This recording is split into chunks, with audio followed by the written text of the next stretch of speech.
جانتی ہے محرم ہے کیا؟ روایات میں ہے، لوگ کہتے ہیں کہ ہم محرم کا چاند نہیں دیکھتے تھے، بلکہ ہمیں چھٹے امام جعفر صادق کے گھر سے رونے کی آواز صدائیں بلند ہوتی تھی، ہمیں معلوم ہو جایا کرتا تھا کہ محرم آ گیا ہے، محرم کا چاند نمودار ہو گیا، اللہ اکبر۔ لیکن آج ہمارا کیا ہے؟ ذرا سوچئے، ذرا دیکھیے، مارکیٹوں میں شرم آتی کہ مارکیٹوں میں دکانوں پہ لکھا ہوا ہوتا ہے کہ محرم کے کپڑے یہاں ملیں گے، اس لیے کہ ہم نے محرم کو تیوہار بنا لیا ہے۔ یہ کوئی ہمارا تیوہار نہیں ہے محرم عزاداری ہمارا، غم حسین ہے، غم حسین میں ہمیں کیسے شریک ہونا ہے؟ آج ہمارے کیا ہے؟ ہم پہلے کیا کرتے ہیں؟ مہینوں پہلے شاپنگ کرنا شروع کر دیتے ہیں، محرم کے لیے 1 مہینے پہلے سے شاپنگ شروع ہو جاتی ہے، خواتین اپنے نئے نئے کپڑے سلوا رہی ہوتی ہیں، اور ہمارے جوان اپنے لیے کپڑے خریدتے ہیں، گھر سے باہر آ جاتی ہیں، باہر تو آتی ہی آتی ہیں، امام بارگاہوں میں آتی ہیں، جلوس میں آتی ہیں، بال نظر آ رہے ہیں، ڈھنگ سے چادر نہیں اوڑی ہوئی ہے، سلیقے کا لباس نہیں پہنا ہوا ہے، اور جلوس مارے ہم عزادار حسین ہیں، اور ہم سے بڑا تو کوئی عزاداری نہیں ہے۔ اگر ان سے کہہ دیا جائے کہ سلیقے کا لباس تو پہن لیجئے، سلیقے کا آپ حجاب تو کر لیجئے، تو بس کیا آپ ہوتے کون ہیں؟ ذرا دیکھیں کربلا ہمیں کیا دیتا؟ کربلا سے ہم نے کیا سیکھا؟ سید سجاد کربلا سے لے کر شام تک سر جھکائے ہوئے گئے ہیں۔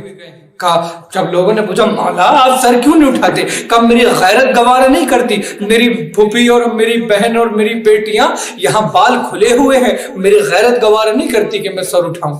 اور آج ہمارا کیا ہے؟ ذرا سوچے، اور اب تو حد ہو گئی خدا کی قسم۔ کہاں؟ کیونکہ تم کربلا والے ہو، کہ تم کربلا نے یہی سکھایا تھا؟ 4 سال کی سکینہ ہے، رو رہی ہیں، چیخ رہی ہیں، چلا رہی ہیں، کوئی چادر دے دے؟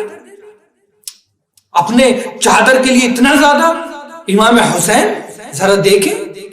اور روایت میں یہاں تک آیا کہ چادر یا حجاب شہید کے خون سے افضل ہے، عورت حجاب کرے، اور منع، روایت میں منع آیا ہے بالکل اس عورت سے شادی کرنے کے لیے کہ جو حجاب نہ کرتی۔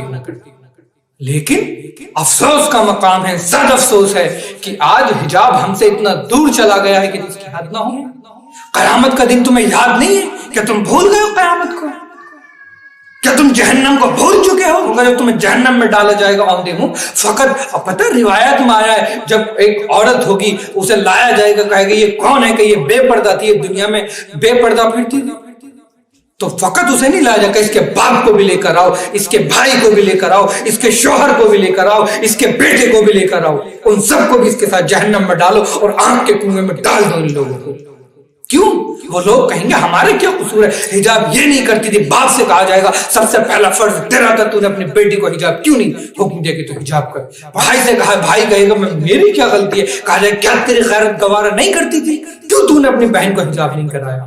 اور شوہر کہے گا کہ جب انہوں نے شروع سے حجاب نہیں کیا تھا تو میں کہاں سے حجاب کراتا، اس نے میرا کہنا نہیں مانا۔ حکم ہوگا، آواز آئے گی تو نے شادی کیوں کی ایسی خاتون سے کہ جو حجاب نہیں کرتی تھی؟ تارا محرم ہے، محرم کو جانیے، احترام کیجئے اس کا، اور محرم میں دکھائیے لوگوں کو، کہنا نہ پڑے ہم حسینی ہیں، بلکہ لوگ خود کہیں کہ یہ حسینی ہے، یہ حسینی جا رہا ہے، دیکھ کر فخر کرے لوگ تم پر، اور یہ خواہش کریں کہ کاش ہم بھی حسینی ہوتے اور وہ تمہاری طرح حسینی بننے کی جدوجہد میں لگ جائیں۔